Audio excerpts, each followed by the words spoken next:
नमस्कार शेतकरी मित्रांनो, आपल्या डिजिटल टेक या यूट्यूब चॅनलवर तुमचं सर्वांचं स्वागत. तुम्हाला थंबनेल बघून आजचा व्हिडिओचा विषय काय आहे ते नक्की कळालंच असेल. हो, 7-12 उतार्यावरती विहीर कशी नोंदवायची ती पण आपल्या मोबाईल ॲपवर फक्त 5 मिनिटात.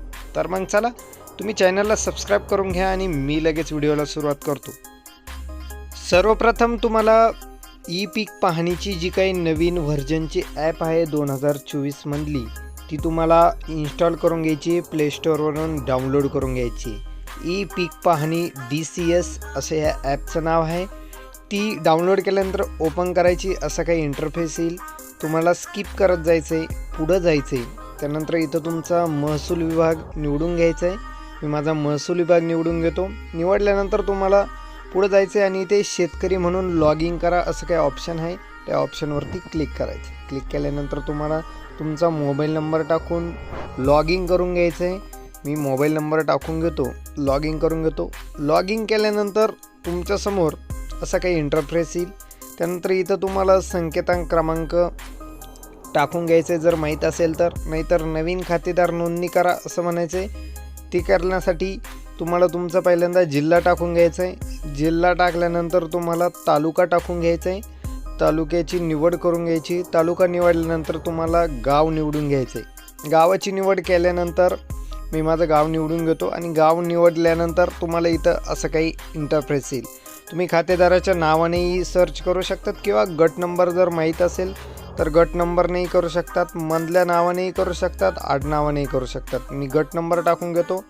गट नंबरनं मी लॉग इन करून घेतो. लॉग इन केल्यानंतर तुमचे जे काही गटात नाव आहे ते नाव येतील. त्यानंतर तुम्हाला क्लिक करून घ्यायचे. क्लिक केल्यानंतर आपली जी काही खातेदार नोंदणी आहे ती झालेली आहे. खातेदार नोंदणी झाल्यानंतर तुम्हाला तुमचा तपशील क्रमांक निवडायचा आहे, खाते क्रमांक निवडायचा आहे.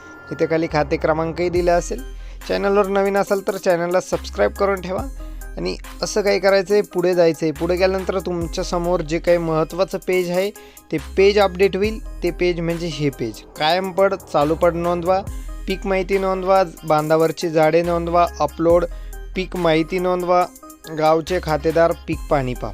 त्याकरता तुम्हाला पहिल्यांदा आपल्याला जे काही विहीर नोंदवायची आहे ती कायम पड व चालू पड यामध्ये असते. कायम पड व चालू पड ही नोंदायची आहे. त्यानंतर इथं आजची तारीख येईल. तारीख आल्यानंतर तुम्हाला दुसरं काही ऑप्शन आहे ते म्हणजे खाते क्रमांक. खाते क्रमांक निवडून घ्यायचं आहे. खाते क्रमांक निवडल्यानंतर तुम्हाला गट क्रमांक निवडायचा आहे. गट क्रमांक निवडल्यानंतर तुमचं काही जे काही क्षेत्र आहे ते क्षेत्र तिथे येईल. क्षेत्र झाल्यानंतर तुम्हाला कायम पड, चालू पड प्रकार निवडायचा आहे. तुम्ही जी काही विहीर आहे ती कायम पडमध्ये येते. त्याकरता कायम पड नोंद घ्यायची.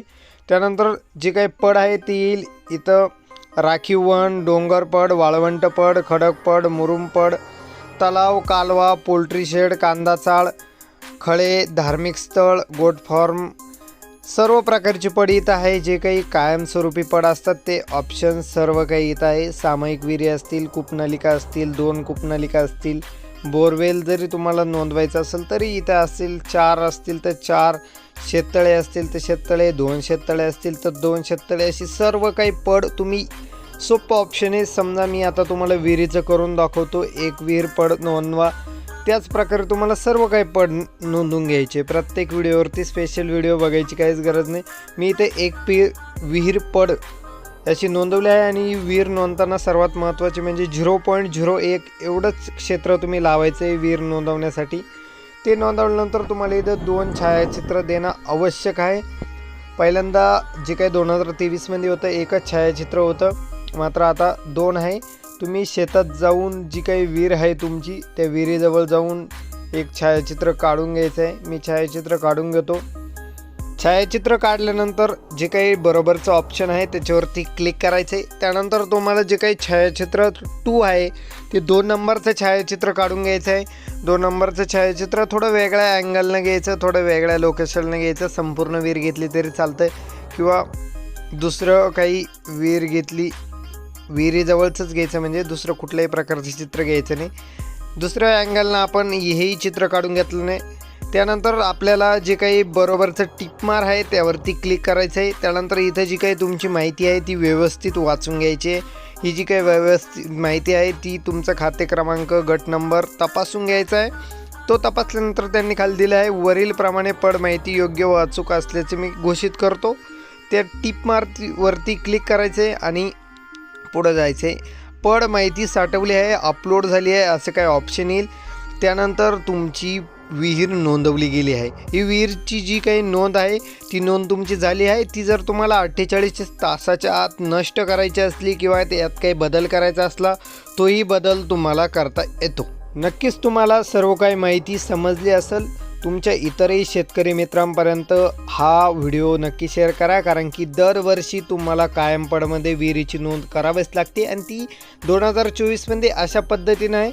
असेच नवनवीन व्हिडिओ आपल्या चॅनलवरती येत राहतात. त्याकरता तुम्ही आपल्या चॅनलला सबस्क्राईब करून ठेवा आणि तुम्हाला कोणत्या विषयावरती व्हिडिओ पाहिजे तर नक्की तुम्ही कमेंटमध्ये सांगा. धन्यवाद.